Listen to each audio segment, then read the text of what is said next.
राधे राधे भक्तों भक्ति करते समय मन शांत रहना चाहिए और सभी तरह के बुरे विचारों से बचना चाहिए। जो लोग इस बात का ध्यान रखते हैं उन्हें भगवान की कृपा मिलती है। इस संबंध में एक लोक कथा प्रचलित है, तो चलिए आज जानते हैं उस कथा के बारे में।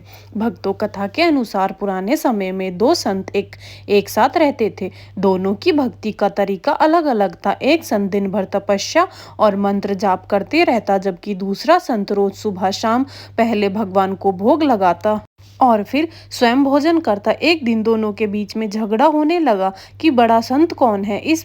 इस बीच वहां नारद मुनि पहुंच गए। नारद ने दोनों संतों से पूछा कि किस बात के लिए लड़ाई कर रहे हो। संतों ने बताया कि हम ये तय नहीं कर पा रहे हैं कि हम दोनों में से बड़ा संत कौन है।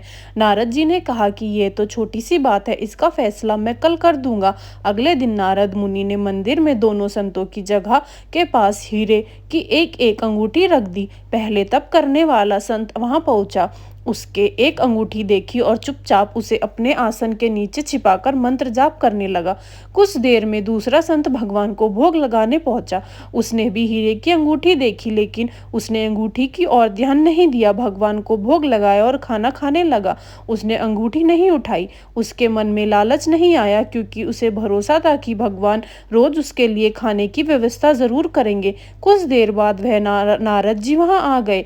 दोनों संतों ने पूछा कि अब आप बताइए कि हम दोनों में बड़ा संत कौन है। नारद जी ने तपस्या करने वाले संत को खड़े होने के लिए कहा। जैसे ही वह संत खड़ा हुआ तो उसके आसन के नीचे छिपी हुई अंगूठी दिख गई। नारद मुनि ने उससे कहा कि तुम दोनों में भोग लगाकर खाना खाने वाला संत बड़ा है।